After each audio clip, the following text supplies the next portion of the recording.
The line was quiet but lethal. AOC didn't just expose Rubio, she unmade his empire. This story reimagines their clash. Though fictionalized, the emotions, risks, and truths it reflects are painfully real. The Capitol cafeteria was buzzing as usual, forks scraping plates, trays clattering onto tables, the hiss of the espresso machine drowning out casual gossip. Alexandria Ocasio-Cortez sat in her usual corner, nursing a cup of Earl Grey steam curling softly against her cheek. She looked calm, almost detached eyes scanning a budget draft on her tablet. But her mind was elsewhere, caught between last night's news alerts and the morning's tense committee session. A chair scraped loudly nearby. Two young staffers, their badges swinging nervously on lanyards, slid into a table 2 rows down. One of them leaned in, his voice so low it was nearly lost in the chaos. But she caught it anyway. Rubio's got money in it, that's why they got the contracts. Her fingers froze around the handle of her cup. The words sank like lead into her stomach. She didn't look up, didn't flinch, just stared at the swirling tea leaves stirring slowly to mask her racing thoughts. She'd heard his name before in closed-door meetings, whispered between committee aides and passing remarks from exhausted colleagues. Marco Rubio, senior senator from Florida, always pushing defense bills, always lobbying hard for appropriations that seemed to circle back to the same contractors. But it was always half-spoken, half-believed, too vague to pursue. Until now. She lifted her phone under the table, thumb moving quickly. Need eyes on Rubio contracts. 3 dots appeared almost instantly. Her chief of staff, Valeria Cruz. I heard whispers too. We'll start pulling threads. AOC exhaled softly, but her pulse wouldn't slow. She forced her shoulders to relax, as if she hadn't just heard a potential political time bomb being dropped like a casual comment over meatloaf. Across the room, a tray clattered to the floor. Silverware bounced and spun, drawing a few annoyed glances. She took the opportunity to glance toward the staffers, but they were already leaving heads down, papers clutched tight to their chests. As she gathered her things, a strange chill brushed her neck. She dismissed it. The Hill was full of watchful eyes and whispered rumors. But as she stepped out into the corridor, she saw him, a man in a navy windbreaker, standing by the vending machines.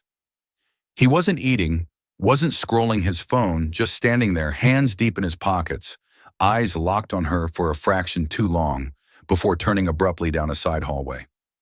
She hesitated. Coincidence? Maybe. But something about the way he moved, the quick turn of his head, set her on edge. She shook it off and started walking. The hallway felt longer than usual, her heels clicking in rhythmic echo. She reminded herself she was a sitting member of Congress, not some rookie reporter chasing shadows. Yet her gut whispered a warning anyway. Her phone buzzed again. Valeria pipeline deals confirmed. Same 2 contractors. Patterns odd. Deliberate AOC type back, don't dig too loud. Not yet. She pocketed the phone, her pace quickening. The marble floors gleamed like still water, reflecting the fluorescent lights overhead. But somewhere between the clatter of distant footsteps and the hum of office chatter, a quiet unease settled into her bones. She didn't turn to look behind her. She didn't have to. For the first time that day, she wished she had taken a different route. And as she pushed open the door to her office suite, she couldn't shake the feeling that a storm was gathering, and she was already standing in its path. The feeling didn't leave her as she stepped into her Longworth office. The faint chill from the cafeteria seemed to have followed her all the way down Independence Avenue, clinging to her coat like an uninvited shadow. AO dropped her bag onto the leather chair and went straight to the whiteboard. The Capitol's buzz was muffled here, replaced by the soft hum of a desk fan and the occasional muffled footsteps outside. She uncapped a marker and began to draw names, dates, arrows, crisscrossing in red and blue, a web slowly taking shape. At the center was one name written in bold: Marco Rubio. 2 arrows pointed to Florida-based defense contractors, Havenwell Dynamics and Eastmark Solutions. Smaller arrows linked them to subcommittees, PACs, and budget proposals. Her handwriting quickened as she filled in the margins with snippets of memory. Closed-door meetings where Rubio's voice had carried a little too confidently. Line items and appropriations bills that had sailed through with little debate. Valeria Cruz leaned against the doorframe, coffee in hand, watching her boss work. "You're really going after this?" she asked, her tone a careful mix of curiosity and warning. "Not yet," AOC said without looking up. "Just tracing the outlines." Valeria crossed the room, setting the coffee on the desk. 3 different aides texted me today. They've heard of Rubio's pipeline. Their words, not mine. Details, AOC asked. Vague, Valeria admitted. The kind of vague that keeps careers intact. Everyone's scared to talk. AOC stepped back from the board, arms folded. Scared of what, losing access, or worse, Valeria said. Ask too many questions here, and you get iced out. You know how this town works. At AOC's lips curled into the faintest smile. Then I'll ask the right questions in the wrong room. Valeria shook her head. You don't scare easy, do you? Should I? AOC shot back, picking up the marker again. She circled the name of a Rubio aide who'd shown up on FEC filings connected to questionable donations. Not yet, Valeria said softly, almost too softly to hear. The day stretched on. AOC made calls, cross-referenced committee assignments, scrolled through archived floor speeches where Rubio had passionately defended defense contractors without ever saying their names. Patterns began to emerge, not solid enough for proof, but clear enough for instinct. By dusk, the whiteboard looked less like a brainstorm and more like a crime scene. AOC stared at it, her thumb brushing the edge of her phone. We're missing something, she murmured. Or someone. Valeria gathered her bag. Don't stay too late. AOC didn't answer. The office grew quiet as night wrapped around Capitol Hill.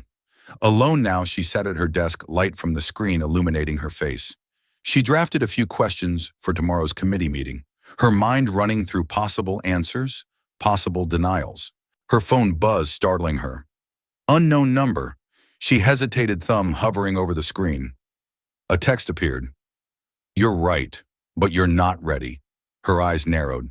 She typed back quickly. Who is this? No response, just the blinking cursor of nothingness. For a long moment she stared at the message, the glow of the phone reflected in her sharp brown eyes. Something bigger was lurking, and she could feel it breathing just beyond the reach of her light. The message stayed on her screen long after the glow of the office lights faded.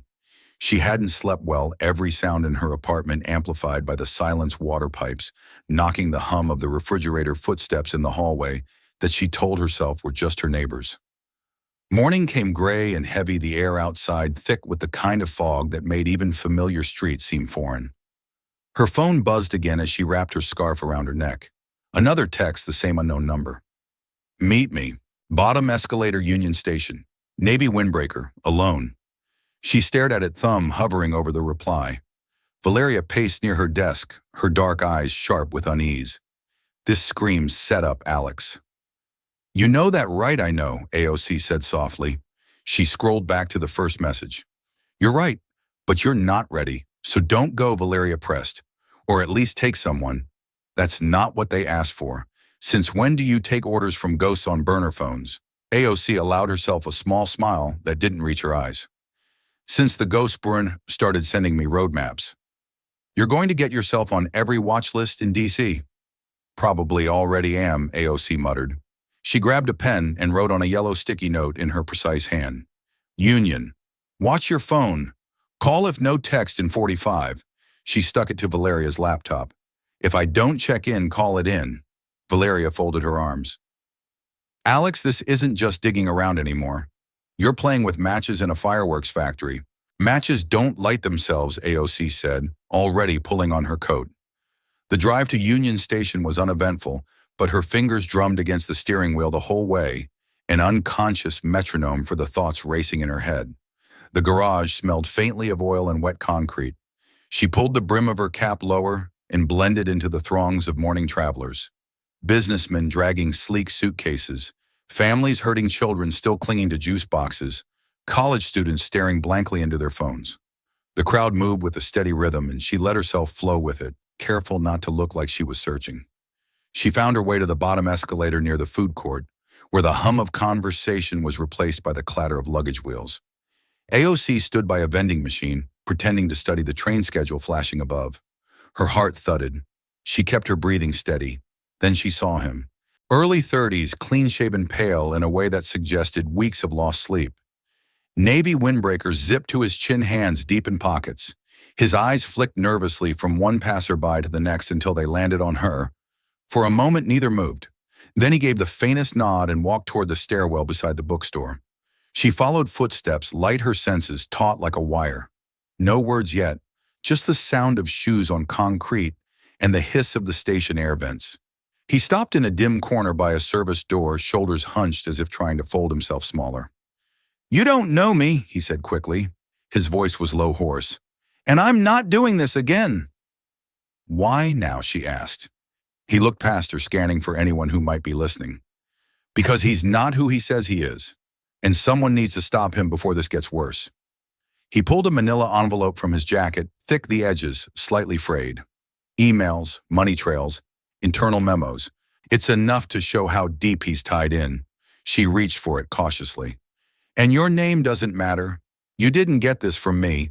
His hand lingered on the envelope a fraction too long before he let go. "They don't come for you directly. They chip away at everything, one piece at a time." Before she could ask another question, how he got this, why he trusted her, he melted back into the flow of commuters, swallowed by the crowd as if he'd never been there at all. AOC stood frozen for a moment, the weight of the envelope in her hands heavier than paper should ever feel.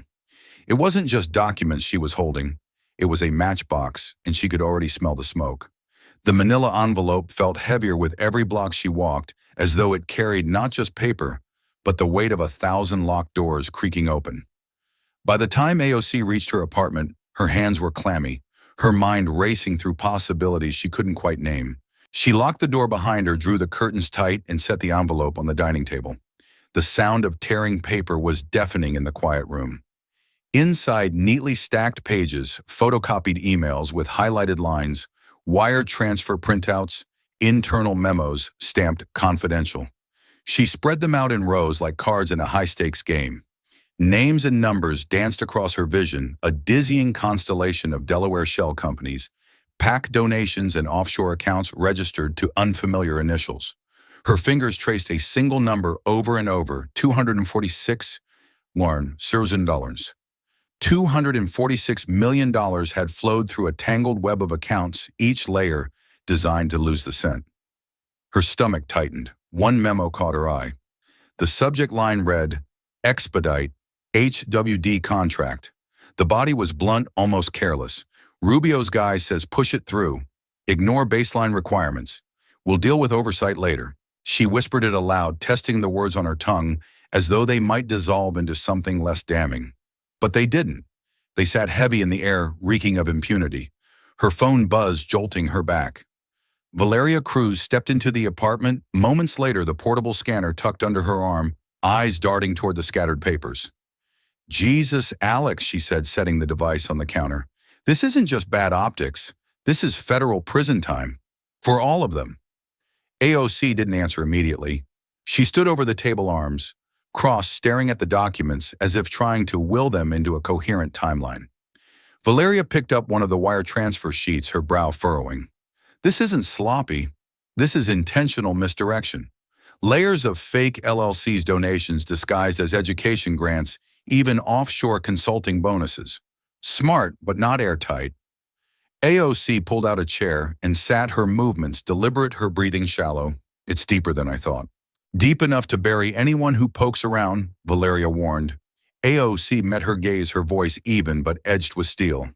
"Then we'd better start digging before they bury us." The realization of how deep the rot ran had barely settled when the first blow landed. It started subtle, just a delay in refreshing her campaign site. Then a full freeze. By midnight, donations were locked, payment processors paralyzed. Valeria's voice cut through the dark apartment, tight with urgency. "Alex, someone's in the system. We're getting flagged with suspicious traffic spikes." AOC leaned over Valeria's shoulder as lines of code scrolled like a foreign language across the laptop screen. "A denial of service." "More like a message," Valeria said grimly. Moments later, leaked emails began popping up on fringe news sites, out-of-context exchanges, twisted into a narrative of financial misconduct, all dated years before AOC's congressional run. Her phone vibrated violently against the table. "Unknown number." Again. She hesitated, then answered. "You're on their radar now," a male voice said, low measured. "Stay smart or you won't get a second warning." Before she could reply, the line went dead. AOC gripped the phone tighter, forcing her breath to slow. Across the room, Samir, their data analyst, called out, Found something. A Florida media firm. Seabright Strategies, they're pushing the same talking points across 3 outlets. Guess who funds them? Rubio's PAC. The air in the apartment felt charged like a storm creeping closer. Then the lights flickered once, twice, a third time. Complete darkness. AOC stood still, listening to the silence broken only by the hum of a backup battery. Valeria checked her phone flashlight. Utility company says no work orders in this area tonight. Of course not, AOC murmured. This isn't maintenance. It's intimidation. Samir lit a lantern. Its glow cast long shadows across the papers covering the table. We need redundancy. Now. The team moved methodically, encrypting backups, creating physical copies, and tucking USB drives into sealed envelopes, marked with initials of trusted contacts outside D.C. AOC sat in the center of it, all eyes locked on the shifting shadows, her voice calm but edged with steel. If they're willing to hit us this early, we're closer to the truth than we thought. By dawn, the air over Capitol Hill felt heavier, charged with something unseen but palpable, as if even the marble columns were holding their breath. AOC walked briskly through the corridors of power, the sound of her heels muted against the plush carpets. Staffers clustered in pairs, their whispers cutting off abruptly when she passed, eyes darting to the leather folio clutched tightly against her chest. Inside were copies of wire transfers memos, and the damning phrase still echoing in her mind. Rubio's guy says expedite. Ignore baseline requirements. She kept her expression neutral, her pace steady, but every instinct screamed that the walls themselves were listening. The closed-door briefing was set in a small committee room tucked behind the House Ethics Office. Representative Lowell Ingram was already there, his suit impeccable, his posture upright in the worn leather chair. He was known for his ethics-first stance, an outlier in a political landscape addicted to compromise. His eyes followed her calmly as she laid out document after document across the table. This isn't about Democrats or Republicans, AOC said evenly, her voice carrying the weight of sleepless nights and whispered threats. It's about trust, about whether this institution still deserves any. Ingram didn't speak at first, fingers steepled under his chin as he scanned a memo with narrowed eyes. The silence stretched long enough for her to wonder if she'd miscalculated. Then he exhaled slowly and leaned back. You realize what this means, don't you? You're aiming a match at a room full of gas fumes, I'm aware, she replied. But pretending the room isn't flammable doesn't make it safer. A faint smile tugged at the corner of his mouth. You'll have my voice, and I'll bring 2 more. People who won't fold under pressure? Relief flickered across her face, quickly replaced by resolve. The alliance was fragile, but in this city of shifting loyalties, it was more than she'd expected. As she gathered her papers and slipped them back into the folio, she caught Ingram's quiet warning. They'll come for you harder now. Be ready to lose things you care about. She met his gaze unflinching. I already have. This is all that's left. Outside, the Capitol seemed brighter than before, sunlight streaming through the rotunda windows, but AOC felt the chill of the long shadow she'd just stepped into. The sun had barely slipped behind the Capitol dome when the Longworth office transformed from a workspace into a war room. The whiteboard was now a living map of arrows, dates, and names, a spiderweb connecting Rubio's PAC to shell companies and back again to Havenwell Dynamics. Screens glowed in the dim light as AOC's team worked in hushed shifts, scanning pages, encrypting files, and building redundancies like their lives depended on it. Outside, the city seemed to breathe slower, but inside, time felt compressed every second, carrying a new weight. Fawn Tiller, her senior aide, rubbed his tired eyes scrolling through another chat log from a flag contractor's server. It's all breadcrumbs, he muttered. Short phrases, weird abbreviations, nothing explicit. They knew someone might be watching. He paused on one line that stood out. CM says prioritize HWD deliveries. Push before oversight. He leaned back, frowning. Who the hell is CMAOC? Seated cross-legged on the floor with a stack of color-coded memos, didn't look up. The puppeteer, she said quietly, her voice flat, as though the realization had already settled deep in her bones. Vaughn glanced at her, then at the windows where a faint reflection of a dark SUV flashed past. Whoever they are, they're careful, and they've got reach. The SUV came around again, slower this time, headlights sweeping the sidewalk like searchlights. Samir clicked his tongue from the far end of the room.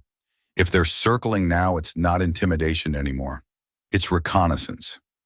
AOC straightened, gathering a set of encrypted drives and slipping them into padded envelopes. We're splitting backups. 5 states. 5 people we trust. No single point of failure. Vaughn watched her tape one envelope, shut, his brow furrowed. We're acting like a target. Are we sure we are one? She looked up at him, her eyes steady, almost unnervingly calm. Vaughn, we stopped asking if we're a target the second the lights went out last night.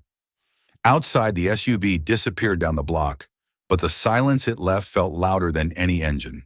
Inside, they kept working lanterns, humming fingers, flying across keyboards. Somewhere in the middle of it, AOC paused, her pen hovering over a name that appeared too many times in too many places, and whispered to herself, "Find the puppeteer before they cut the strings." The hallway leading to the ethics committee room felt colder than usual, the kind of sterile chill that made even seasoned staffers speak in hushed tones. AOC's heels clicked against the marble floor, each step echoing faintly until it was swallowed by the heavy door of room 412. Inside, the air was still and thick with unspoken tension. The windowless chamber smelled faintly of stale coffee and old paper. Panelists sat in 2 rows, faces unreadable, pens poised over yellow legal pads. At the head of the table, Chairwoman Alita Frey adjusted her glasses and gave a sharp nod. Proceed, Representative Ocasio-Cortez. AOC's leather folio thudded against the polished wood as she pulled out a stack of red-clipped packets. She distributed them one by one, her movements deliberate, steady. These documents include contracts, internal memos, and encrypted metadata tying Senator Rubio's office to improper defense allocations. Some panelists shuffled uncomfortably in their seats. Others leaned forward, scanning the top sheets with narrowing eyes. Frey tapped her pen against the table. Do you have third-party verification of these files? AOC's voice was calm, but carried a steel edge. Yes, a digital forensics firm certified the metadata and chain of custody. Their affidavit is included in Section 3. Murmurs rippled down the line of representatives as they flipped to the cited pages. The fluorescent lights overhead buzzed faintly, as if straining to keep the room illuminated. AOC set a small speaker in front of her and pressed play. A man's voice, rough with authority, filled the silence. Rubio says they're getting the deal.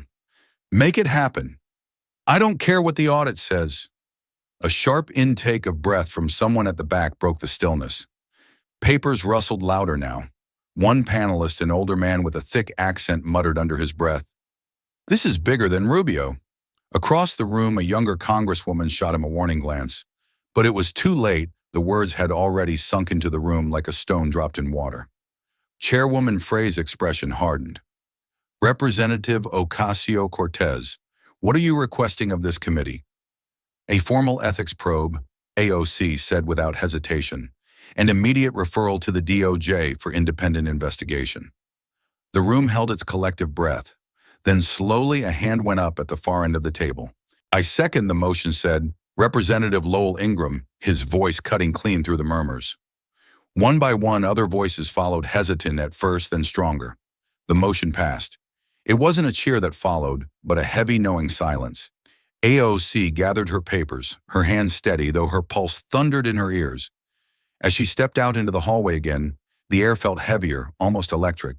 She knew the real fight was only beginning. The air in her office felt heavier than usual, as if the entire building was holding its breath. Just hours after the ethics committee vote, Valeria burst in holding her phone, her face pale and tight. It's out, she said, thrusting the screen toward AOC. On it was a headline from the Kansas City Ledger, the words bold and blaring, leaked wire transfer shows, Rubio initials linked to offshore account. Below an image of a single page, the transfer details a timestamp and the faint, unmistakable scrawl, MR.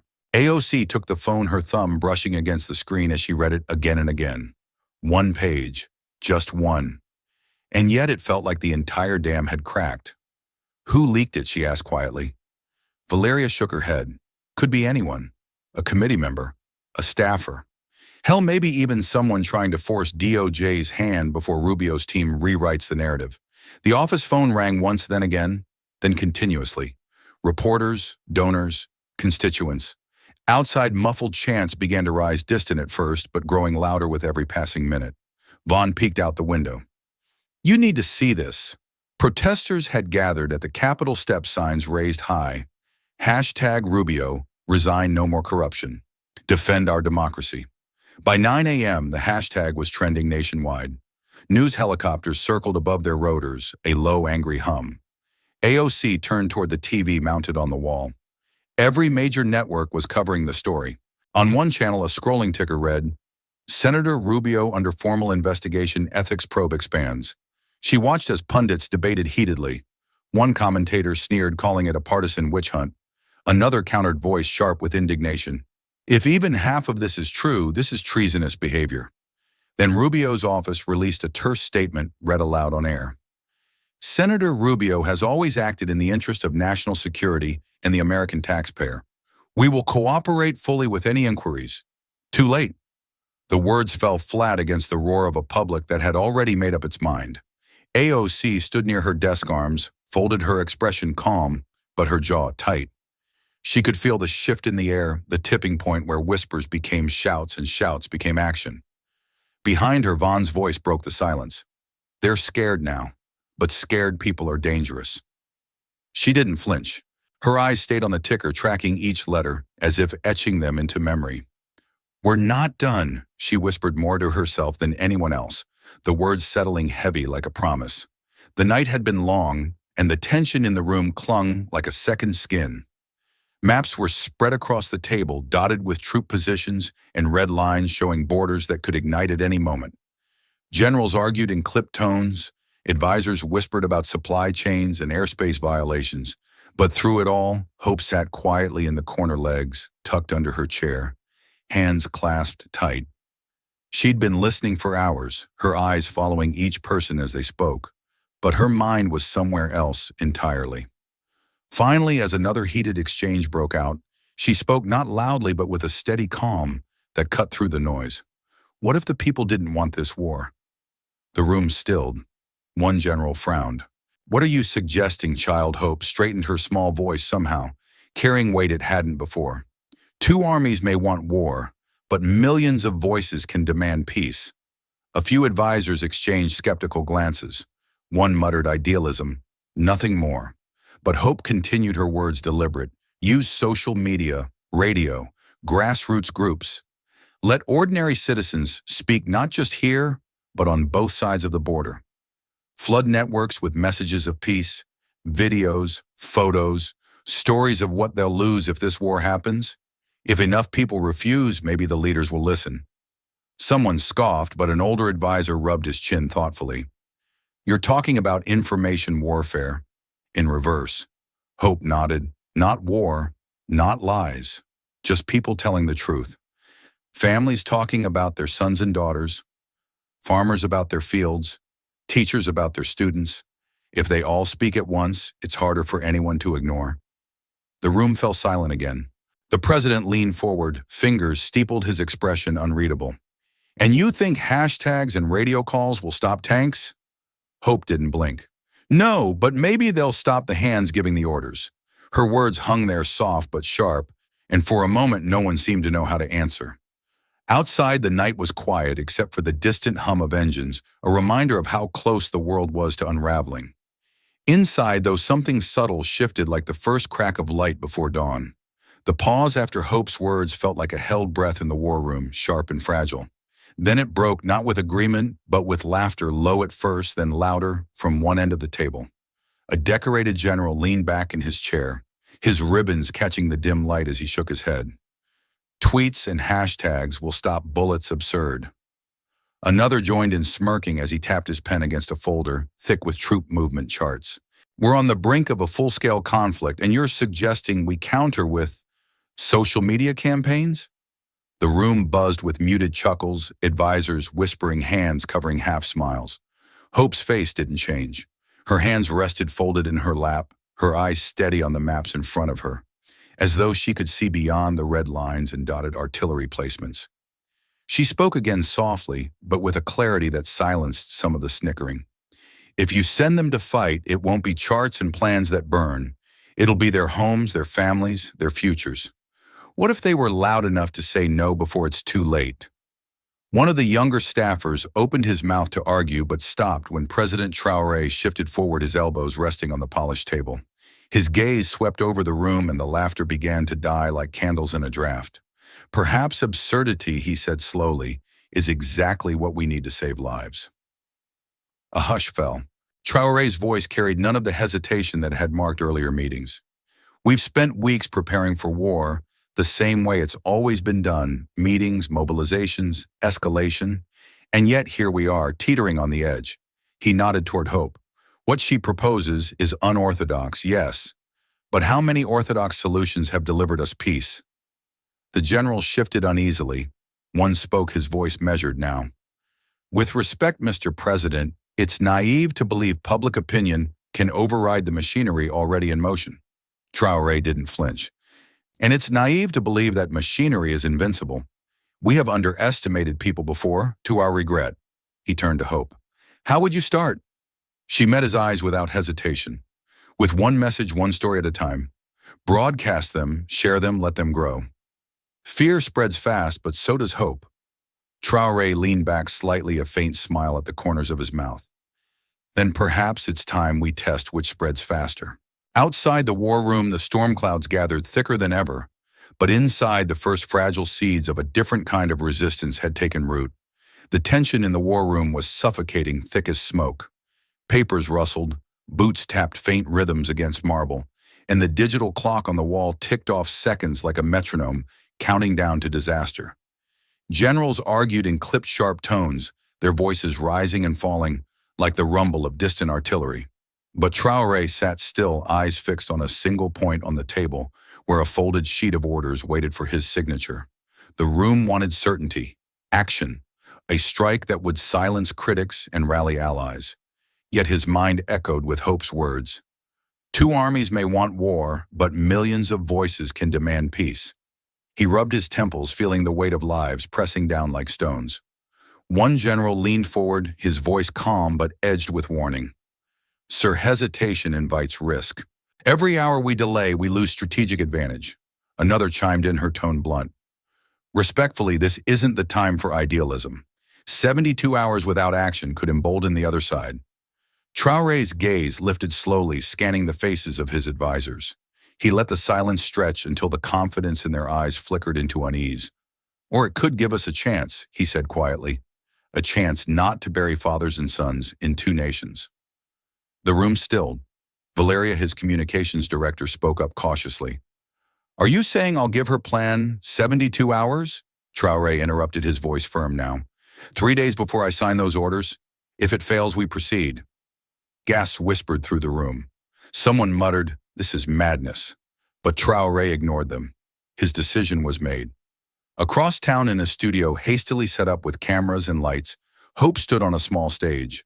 The cameras focused on her small figure, her bare feet pressed against cool concrete, her hair tied back hastily. She looked out at the unseen millions who might hear her words and took a deep breath. A war will take your sons? She began softly, her voice steady, but threaded with urgency. Your fathers, your homes.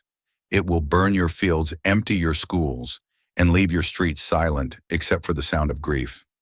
She paused, letting the words settle, her eyes unblinking, as if she could see the faces behind every screen. But a word of peace cost nothing. A message, a call, a post. Speak now before it's too late. Flood their airwaves, their timelines, their offices. Show them you will not be silent while they plan your destruction. The broadcast cut to silence, but the echoes of her words had already begun to ripple. Across villages, towns, and cities, people stirred. Phones vibrated. Radios crackled. A boy in a market whispered to his mother. A soldier at a checkpoint stared at his screen and felt something twist in his chest. Back in the studio, Hope lowered her hands, her breath shallow. Traoré's voice came through her earpiece, low but resolute. You have 72 hours. Make them count. The first video appeared barely an hour after Hope's broadcast, shaky and grainy, filmed on a mother's old phone. She sat on the floor of a small kitchen, a toddler asleep in her lap, her voice low but strong as she spoke to the camera. I do not want war. My son is too young to grow up without a father. My husband is a farmer, not a soldier. We've buried enough friends already. Within minutes it was shared, then shared again. In another clip, a soldier leaned against a crumbling wall, his rifle slung over his shoulder, his eyes haunted. I'm tired of fighting wars that aren't mine. I signed up to protect my people, not to destroy theirs. We do not want war. The hashtag we do not want war began to flicker across screens. First in Burkina Faso, then unexpectedly in Zandora. A teenage girl in a school uniform posted a video from her bedroom, her book stacked neatly behind her. They say we are enemies, but I have friends across that border. I don't hate them. Why should I? Her words struck a chord. Soon messages poured in from Zandora's towns and cities, shopkeepers, teachers, even a retired general who filmed himself standing in his garden medals, glinting faintly in the sunlight. I have seen what war does, he said simply. It consumes all. I stand with peace. Traoré's advisors watched in disbelief as engagement numbers spiked. Radio stations picked up the messages, weaving them between music and news. Grassroots groups organized flash protests, holding candles in the streets at night. Drone footage showed thousands forming human chains along highways leading to military bases, holding signs written in both languages, "No war in our name." In the war room, a general muttered under his breath, "This wasn't supposed to happen." But Hope, sitting quietly in the corner with her hands folded, didn't look surprised. She whispered almost to herself, "Ripples become waves." And outside, across borders and battle lines, those waves were rising. But waves of hope don't rise without stirring dark currents beneath. As the hashtag "We Do Not Want War" movement surged across borders, unseen hands began clawing at the edges of its momentum. It started quietly, flickers of service interruptions, videos taking longer to load, messages hanging unsent in chat windows. Then entire neighborhoods went dark online. Servers were under maintenance, providers issued vague statements. Traoré's intelligence chief confirmed what many feared. It's deliberate. Elements within our own command are trying to choke the networks. They think if they kill the signal, they kill her voice. Meanwhile, Hope had been moved to a secure location after rumors swirled of threats against her. But security in a city teetering between peace and war was never airtight. That evening, as she left a small radio station after recording yet another message, a black van lurched from an alley, tires squealing on cracked pavement. Two masked men jumped out, their movements fast and practiced. Hope froze her hand, clutching the strap of her canvas bag, eyes wide. Before they could grab her, a guard tackled one to the ground, the scuffle echoing off the walls. Another shoved Hope back toward the station's side door, shouting, "Go, go now!" She stumbled inside as the van's engine roared back to life, tires screaming in retreat. Later in the presidential safe room, her hands still trembled as Traoré placed a steady hand on her shoulder. "You are the bravest person I know," he said quietly, his face etched with both admiration and worry. Hope shook her head, voice barely above a whisper. Bravery isn't not being afraid, it's doing it anyway. Outside the coop, plotters grew bolder.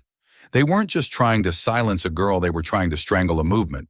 But Hope's words had already found a life of their own, carried on airwaves, etched into hearts. And even as the darkness crept closer, the people refused to let their light go out. The image of Hope, barefoot, rain-soaked, clutching a microphone with both hands, flashed across international screens, like a spark in dry grass. Headlines followed in rapid succession. Can a child stop a war? The girl holding back the guns. Hope or folly? The voice defying generals. Networks from London to Tokyo looped clips of her plea, her small voice trembling but unbroken. Speak now before it's too late. On social media, the hashtag Voices for Peace blazed to the top of trending lists in over 30 countries. Celebrities added their own posts. Human rights groups joined in. From São Paulo to Sydney, people held vigils, raising signs painted with her words. But inside the presidential compound, the atmosphere had thickened into something volatile. The high command was restless. Generals slammed folders on tables, their voices a low thunder.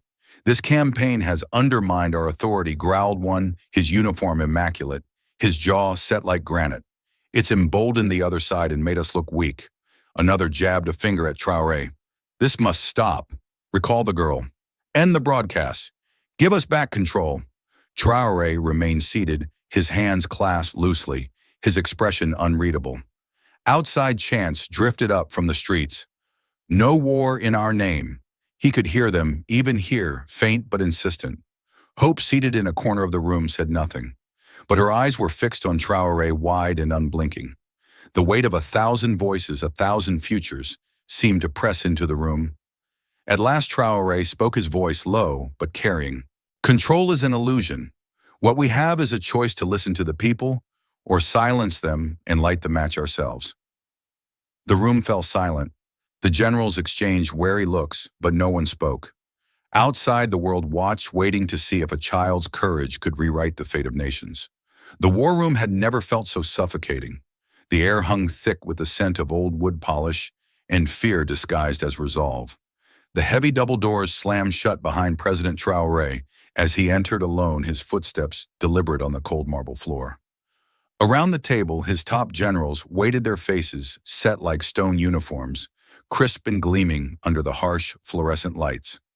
The largest among them spoke first, his deep voice cutting through the silence like a blade. Mr. President, we've been patient, but the situation has deteriorated. Zandora's troops are massing on the border, and your delay has cost us strategic initiative. Another general, older but no less sharp, leaned forward, fingers tapping the table with restless energy. This campaign of peace, it's emboldened dissent in our own ranks. Morale is cracking. Discipline is slipping. You must act now. Traoré remained standing, his hands clasped behind his back. You came here for war, he said softly, and I came here to stop one. The first general's jaw clenched. This is not a request. Sign the strike order, or we will take control of operational command. The ultimatum landed like a hammer blow, reverberating off the stone walls. Traoré's dark eyes swept the room, meeting each man's stare without flinching. He could feel their impatience, their fear masked as righteous conviction. But beneath it all, he saw something else, desperation, the kind born of men who could not imagine another path. You would burn our country to preserve your power, Traoré said evenly, his voice steady but edged with quiet steel. But my country will not burn. Not today. Not for you. A younger general shifted uncomfortably, his gaze dropping to the table. The elder one barked, You're sealing your own fate. Traoré took a step closer, his presence filling the room. Perhaps, but it will be my decision, not yours.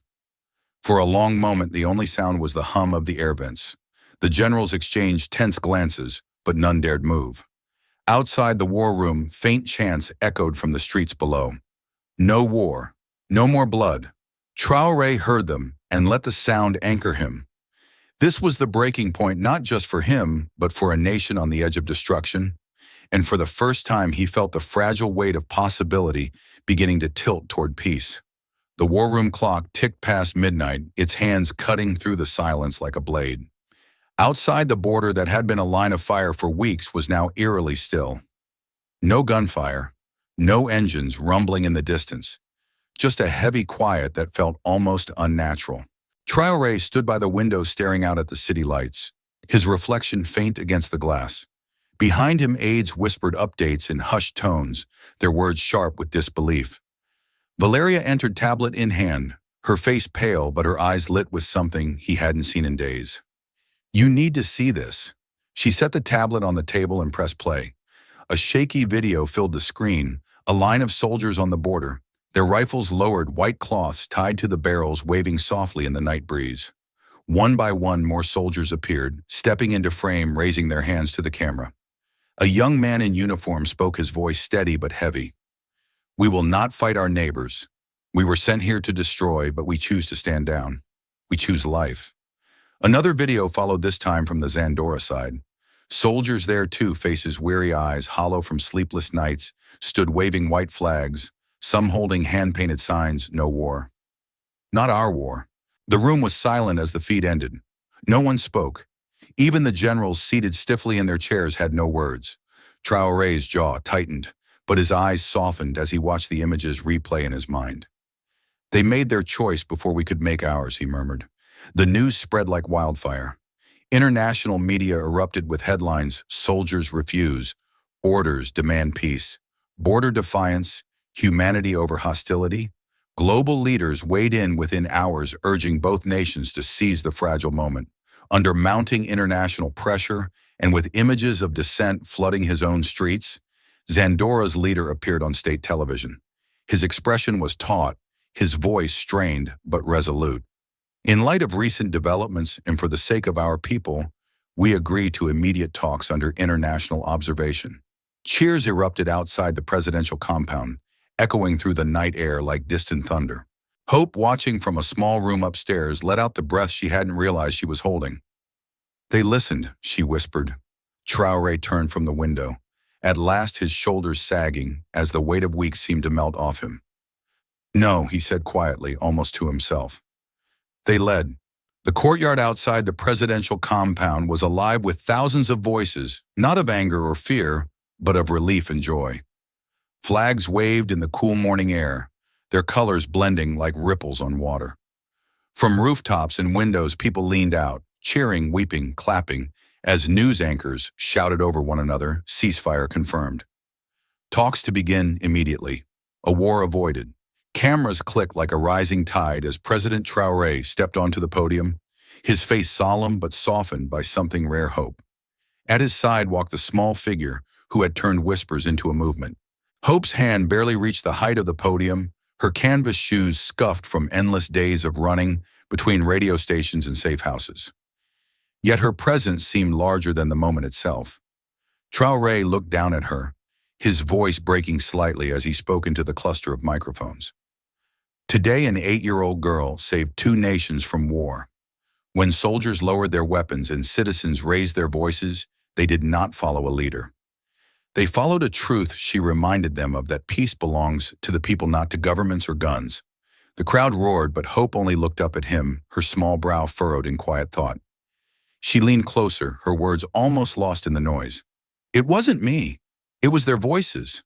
I just asked them to use them." Traoré blinked back, the sting in his eyes, nodding slowly. "Then let history remember that you reminded us how." A banner unfurled on a nearby balcony. "Her name is Hope." The chant began low but swelled until it filled the square, spilling into side streets, crossing rivers and borders carried by live streams and hashtags. Hope, hope, hope. Somewhere in the crowd, a soldier from the border stood in civilian clothes, tears tracking down his face as he whispered to no one in particular, "She gave us back our humanity." And yet above the celebration, Hope's eyes searched the horizon. She wasn't thinking of applause or headlines. She was thinking of all the voices still waiting to be heard in places where silence ruled. The air smelled of roasted maize and wet earth as rain washed the dust from streets now teeming with life. In Ouagadougou and Zandora City alike, celebrations poured from homes and shops into every alley and boulevard. Children ran barefoot, waving hand-painted banners that read in bold strokes, "Hope saved us." Women in bright headscarves sang in call and response, as old men clapped out rhythms on upturned pots, their voices carrying across neighborhoods once braced for air raid sirens. Families torn apart by months of conscription and fear clung to each other in long embraces at train stations and bus depots. A father collapsed to his knees as his son, still in his uniform, stepped off a battered transport truck. Tears streaked through dirt and sweat on the young soldier's face as he whispered, "I didn't have to pull the trigger." From balconies and rooftops, people unfurled white cloths alongside national flags, a gesture of gratitude and remembrance. Television screens across both nations replayed the footage that had become a symbol of their shared relief. A line of soldiers at the border, lowering their weapons, waving white flags and stepping back across the line. In Zandora, a reporter asked an elderly woman what the celebration meant to her. She pressed a trembling hand to her chest and said simply, "It means my grandsons are coming home." Yet not everyone joined in the chorus. In the quiet of a government office, 2 men in military dress spoke in hushed tones over a table littered with reports. One slammed a fist down. "She's just a child and she's undone years of strategy. This peace won't hold." The other leaned back, his voice cold. "It doesn't have to. A pause is enough to regroup." Back on the streets, Hope stood pressed against the rail of a second-story balcony in the presidential compound. She watched as fireworks burst in the distance, their colors reflecting in her wide, unblinking eyes. Behind her, Traoré approached softly. The people are rejoicing, he said, his voice low. But they'll look to you now. What will you tell them? Hope didn't answer immediately. Instead, she reached out a small hand as though to catch a falling ember, drifting up from a bonfire below. Do you think they'll remember why they sang tonight?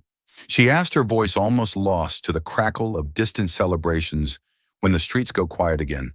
The cameras flickered to life as millions of households tuned in across Burkina Faso's Andorra and beyond. The presidential seal glimmered faintly in the soft light, and for a moment the screen held only silence, heavy with expectation.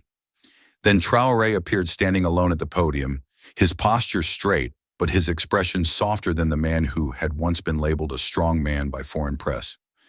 Behind him, no military banners, no show of power, just a plain backdrop with a single word projected faintly in gold hope. His voice, when it came, was measured and rich with a weight that felt both burden and conviction. Tonight I speak not as a commander-in-chief, but as a man who has learned to listen.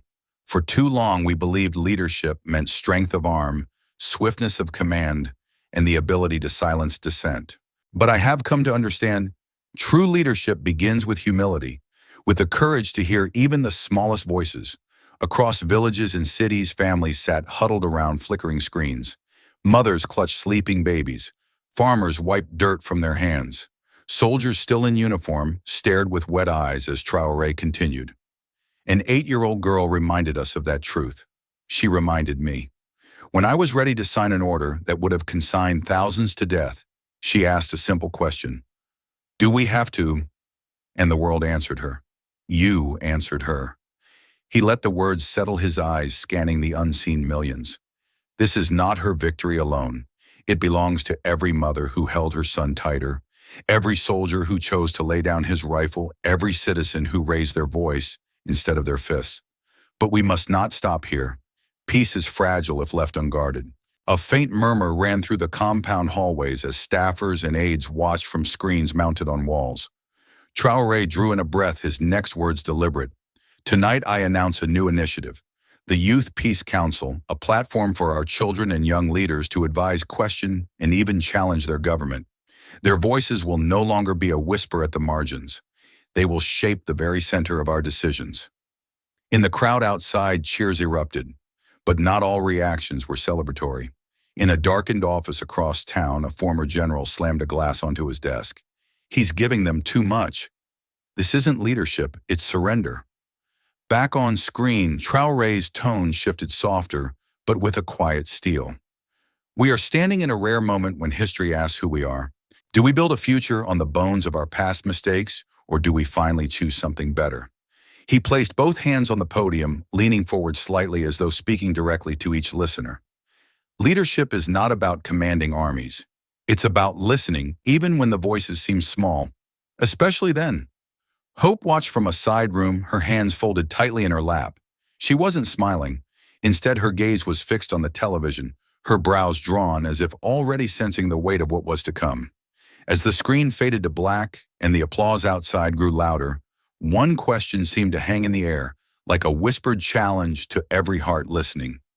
When the streets go silent again, will we still choose to listen? The sun was warm on Hope's shoulders as she stepped through the modest gates of a small school on the outskirts of the capital. Her hair was neatly braided, her clothes clean and pressed, though the faint smudges of exhaustion beneath her eyes lingered, like the shadows of battles fought without a weapon. Children gathered quickly as word spread that she had arrived. Their chatter filled the air, not with fear or hushed rumors, as it once had, but with laughter and questions tumbling over one another. Hope smiled faintly as they formed a loose circle around her, some sitting cross-legged on the cracked tiles, others leaning against one another, their faces open and eager. She crouched down so her eyes were level with theirs. Do you know, she began softly, her voice carrying in the still air, that a tiny seed never knows how tall its tree will grow. It doesn't see the birds that will someday rest in its branches, or the children who might climb it for fun. It doesn't see the shade it will cast or the fruit it will give, but it plants itself anyway, not because it's sure of what's coming, but because it knows growth begins small. The children listened wide-eyed, some tilting their heads as they considered the image. One little boy raised his hand tentatively. So, are we seeds too? Hope's eyes softened. Yes, all of us are. Every word you speak, every choice you make, every act of kindness, it's like planting a seed. And none of us know how big the tree will grow. But we plant anyway. There was a moment of silence as the children absorbed her words. Then, as if on cue, a breeze rippled through the yard carrying the scent of wet soil and wildflowers. Hope stood slowly watching as the children scattered to play beneath the clear sky. A sky that not long ago had been heavy with smoke and the threat of ash now open and endless again. She didn't move for a long moment, her small hands resting at her sides, her gaze fixed on the horizon. Behind her, a teacher watched with quiet admiration. "They'll tell stories about you for generations," the woman said gently. Hope didn't turn. Her voice was quiet but steady. "They don't need to tell stories about me. They only need to remember what their own voices can do." As the sounds of children's laughter grew louder, Hope's eyes followed a flock of birds sweeping across the sky, their wings catching the late afternoon light. And in that stillness, one question seemed to linger unspoken, but potent, reaching out to anyone listening beyond the courtyard. What seeds will you plant when the ground feels uncertain? This story isn't just about a child stopping a war. It's about the quiet power of conviction. The idea that even the smallest voice, if steady enough, can echo through halls of power and shift the course of history. Hope's journey reminds us that courage often looks less like charging into battle and more like standing your ground when everyone else tells you to sit down. She wasn't a soldier, a politician, or a general. She was simply a child with a question that no one else dared ask. Do we have to? In a world where decisions are often measured in dollars and strategies where loud voices drown out gentle ones, Hope's presence was disruptive precisely because it was rooted in innocence and clarity. Her refusal to accept the way things are as the way things must be exposes a truth many of us forget. Systems are powerful, but they are built by people and people can choose differently. What resonates most deeply is Traore's realization that leadership is not about commanding armies, but about listening even to voices that seem too small to matter. This shift from power to humility is a lesson not just for presidents, but for all of us. How often do we dismiss the quiet voices in our own lives? The friend who speaks up when something feels wrong, the child who asks why we do what we do, the conscience whispering in our ear when silence feels easier. And when Hope tells the children at the school, a seed does not know how big the tree will grow. But it plants anyway. It's more than a parable. It's a call to action. None of us knows how far our kindness, our courage, or our words might reach. But if we plant them anyway, we give the future a chance to grow. Maybe that's what this story asks of us. Not grand gestures, not perfect plans, but small, consistent acts of hope in the face of uncertainty. Because one voice can inspire two can inspire a crowd, and a crowd can stop a war. So the question now passes to you. What seed of change will you plant today, even if you never see the tree grow? You don't need power to change the world. You just need to care enough to speak and the courage to speak anyway. If this story touched you, don't let it stop here. Like, share and subscribe to Alexandria Rising, where every voice matters and every story echoes far beyond the screen. This story is a fictionalized and dramatized narrative created for educational, inspirational, and storytelling purposes.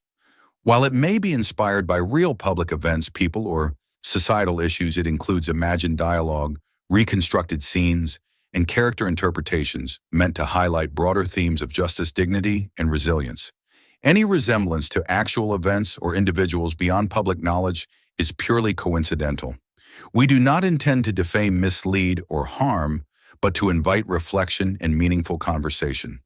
Thank you for watching Alexandria Rising.